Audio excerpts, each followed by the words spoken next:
2017 నుంచి మేము యాక్టివ్గా ఆంధ్రప్రదేశ్లో పనిచేసినప్పుడు అప్పుడు జరిగిన ఏతో సమస్యలు వాటి మీద కూడా పోరాటం చేశాము. ఇంకా వీళ్ళు మరి టీడీపీకి చేస్తున్నామని వైసీపీలో ఉన్న లీడర్లు కానివ్వండి, దళిత నాయకులు కానీ చెప్పుకుంటే దీనికంటే సిగ్గుచేటు ఏంటంటే మేము ఒక తప్పు చేశాము.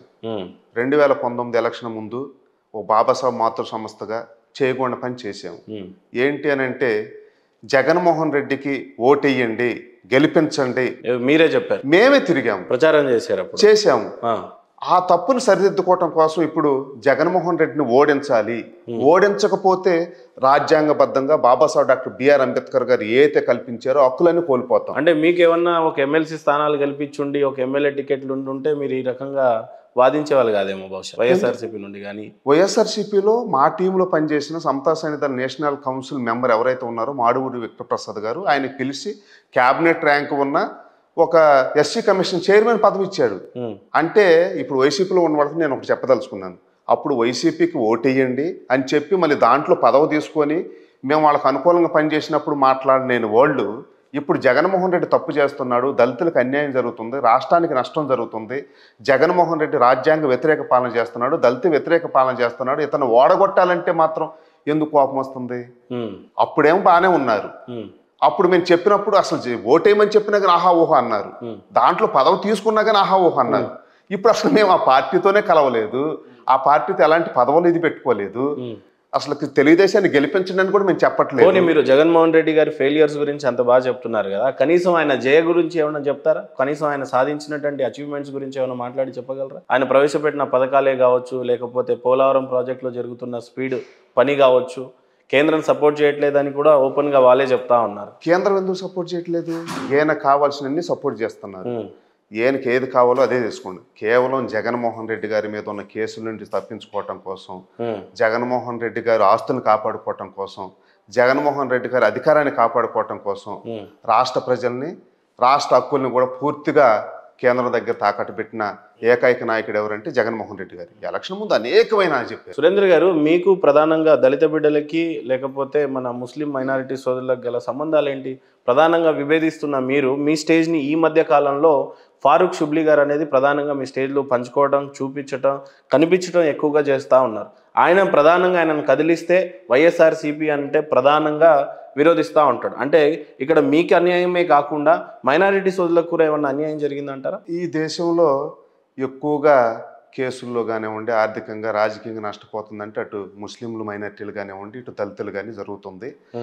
ఈ సంబంధం ఇప్పుడు కదండి. బాబాసాహెబ్ డాక్టర్ బిఆర్ అంబేద్కర్ గారికి మద్దతుగా నిలబడిన వర్గం ఏదన్నా ఉందంటే ముస్లిం సోదరులు ఉన్నారు. అప్పటి నుంచి కూడా ఫారూక్ షుబ్లీ భాయ్తో మాకు ఇప్పుడుతో కాదు, 2016 నుంచి మంచి సంబంధాలు ఉన్నాయి. ఏదన్నా మేము చేసినప్పుడు మాకు మీ సంబంధాలు చాలా బాగా టీడీపీతో ఉన్నాయా, వైఎస్ఆర్సీపీతో ఉన్నాయా? మేము అప్పుడు వైసీపీకి సపోర్ట్ చేశాం కదా. ఇప్పుడు ఎవరు సపోర్ట్ చేస్తారు? కూడా మరి మాతో కలిసి ఉన్నాడు. ఇప్పుడు ఎవరు సపోర్ట్ చేస్తారు? టీడీపీకి సపోర్ట్ చేస్తున్నట్టు కనిపించట్లేదా మీరు? ఇప్పుడు మేము ఒకటే చెప్పదలుచుకున్నాం, మా దళితులకి కానివ్వండి, ముస్లింలకు కానివ్వండి, మనం ఓటేయబట్టే జగన్మోహన్ రెడ్డికి అంత మెజార్టీ వచ్చింది. మీరు ఎవరికి ఓటేస్తారో తెలియదు కానీ జగన్మోహన్ రెడ్డి అనే ఒక నియంత్రణ మాత్రం ఎట్టి పరిస్థితుల్లో ఓటేయకూడదు. ప్రత్యామ్నాయం ఎవరున్నారు? షర్మిల గారికి ఏమైనా చేస్తారా మీరు? ఏ పార్టీకి చేయాలని ఇంకా నిర్ణయం తీసుకోలేదండి. జగన్మోహన్ రెడ్డి కాదు అని అంటే ప్రత్యామ్నాయం అయితే చంద్రబాబు నాయుడు గారు కావచ్చు, షర్మిల గారు కావచ్చు, జగన్మోహన్ రెడ్డి కాకపోతే మళ్ళీ మన పవన్ కళ్యాణ్ గారు కూడా కావచ్చు. సో ప్రధానంగా మీరు ఏ పార్టీకి సపోర్ట్ చేయదలుచుకున్నారు? ఎవరికైనా ఏమంటున్నాం, కానీ జగన్మోహన్ రెడ్డి మాత్రం ఏదలుచు ఓపెన్ గా చెప్పట్లేదని అంటే ప్రిటెండ్ చేస్తున్నారు. చంద్రబాబు నాయుడు గారికి ఏమైనా సపోర్ట్ చేయాలనుకుంటే ఓపెన్ గానే చెప్పాలి. చేయాలంటే డైరెక్ట్ చెప్తాం, చేయాల్సిన ఇంకా ఎలక్షన్ దగ్గర కొన్ని అలాంటి పరిస్థితుల్లో వచ్చి నిజంగానే చేయాల్సి వస్తే జగన్మోహన్ రెడ్డి లాంటి వాడికే సపోర్ట్ చేశారు. ఇప్పుడు ఏపీ రాష్ట్ర రాజకీయాలు చూసినట్లయితే గతంలో 5 సంవత్సరాలు చంద్రబాబు నాయుడు గారు కూడా పాలించారు. ఇప్పుడు చంద్రబాబు నాయుడు కాకుండా జగన్మోహన్ రెడ్డి గారు కూడా ఒక 4-5 సంవత్సరాల నుంచి పాలిస్తా ఉన్నాడు. వీళ్ళిద్దరిని కంపేర్ చేస్తుంటే దళిత బిడ్డలకు కానీ మైనారిటీ బిడ్డలకు కానీ ఎక్కువగా న్యాయం చేసిన ప్రభుత్వం ఏం కనిపించింది మీకు? తెలుగుదేశం. ఎందుకంటే నేను క్లియర్గా లెక్కలతో సహా చెప్పగలను. బాబాసాహెబ్ డాక్టర్ బిఆర్ అంబేద్కర్ గారి పేరు మీద విదేశీ విద్య అనేది ఒక పథకం ఉంది. దాంట్లో దాదాపుగా 5 సంవత్సరాల్లో 3800 మందికి ఎస్సీ, ఎస్టీ, బీసీ మైనారిటీలకు విదేశాల్లో డాక్టర్లుగా, ఇంజనీర్లుగా, లాయర్లుగా చదువుకునే అవకాశం గత ప్రభుత్వం, తెలుగుదేశం ప్రభుత్వం కల్పించింది. మరి నా ఎస్సీలు, నా ఎస్టీలు, నా బీసీలు అని చెప్పుకుంటున్న జగన్మోహన్ రెడ్డి గారు వచ్చిన తర్వాత దాన్ని కేవలం 12 మంది కల్పించాడు ఈ 5 సంవత్సరాల్లో. మరి ఎవరు మేలు చేసినట్టు? అలాగే ఈ పేద వర్గాలకు చెందిన విద్యార్థులు ఎవరైతే ఉన్నారో కార్పొరేట్ స్కూల్లో చదువుకోవడానికి బెస్ట్ అవైలబుల్ స్కూల్ పథకం అని చంద్రబాబు నాయుడు గారు తీసుకొచ్చారు. దాంట్లో సంవత్సరానికి 60,000 మంది చదువుకునే అవకాశం కల్పించాడు. అంటే ఇప్పుడు నారాయణ, చైతన్య దేంట్లో చదువుకున్నా కానీ ప్రభుత్వం ఫీజులు చెల్లించేలాగా. అది కొన్ని లాటరీ పద్ధతిలో కొన్ని టెస్టులు పెట్టి తీశారు. ఈయన వచ్చిన తర్వాత దాన్ని పూర్తిగా పక్కన పెట్టేస్తే తల్లిదండ్రులు అనేక ఇబ్బందులకు గురవుతుంటే హైకోర్టుకి వెళ్ళారు, కేసు గెలిచారు మా వాళ్ళు. సుప్రీంకోర్టుకి వెళ్ళారు, కేసు గెలిచారు. ఇప్పుడు కూడా ఆ నిధులు విడుదల చేయలేదు. అంటే ఎస్సీల పక్షాన, పేదల పక్షాన జగన్మోహన్ రెడ్డి గారు ఉన్నారా, చంద్రబాబు నాయుడు గారు ఉన్నారా అర్థం చేసుకోవాలి. తప్పిదాలు అందరిలో ఉన్నాయి, కానీ ఎవరు మేలు చేసి అంటారు.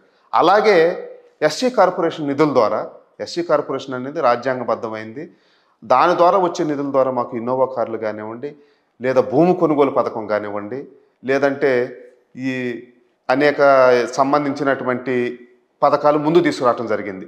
ఏది పండగలకి ఇట్లన్నిట్లో కూడా మాకు ఇవ్వటం, ఇలాంటి ముస్లింలకి, క్రిస్టియన్కి వచ్చినప్పుడు. మీరు ఎప్పుడన్నా అడ్వైజ్ చేశారా? నవరత్నాలు కాకుండా ఇప్పుడు మీరు స్టేట్మెంట్ ఇస్తున్న దాన్ని బట్టి దళిత బిడ్డలకు అన్యాయం జరిగిందని అసలు మీరే సపోర్ట్ చేసిన పార్టీ కాబట్టి ఎప్పుడన్నా అప్రోచ్ అయ్యారా జగన్మోహన్ రెడ్డి గారిని కానీ, ఆ పార్టీ మినిస్టర్లను కానీ అప్రోచ్ అయ్యి మాకు జరిగిన అన్యాయం ఇది అని ఎప్పుడన్నా వినతి రూపంలో ఏమన్నా ప్రవేశపెట్టారా వాళ్ళకి?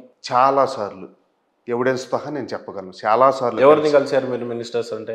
సజ్జల రామకృష్ణారెడ్డి గారిని దాదాపు మేము 10 సార్లు కలిసి ఉంటాం. సార్ మీరు వచ్చారు, ఆర్థికపరం అంశాలు లేని కూడా ముందు ఇయన్న చేయండి, మా వాళ్ళ మీద పెట్టిన తప్పుడు కేసులు తీసేయండి, మా భూములు ఎవరైతే ఆక్రమించుకుంటారో తిరిగి వాళ్ళకి ఇవ్వండి, మీరు కొన్నైనా సరే విద్యకు సంబంధించిన వాటిలో పూర్తిగా ఇచ్చేయండి, విదేశీ విద్యను కొనసాగించండి.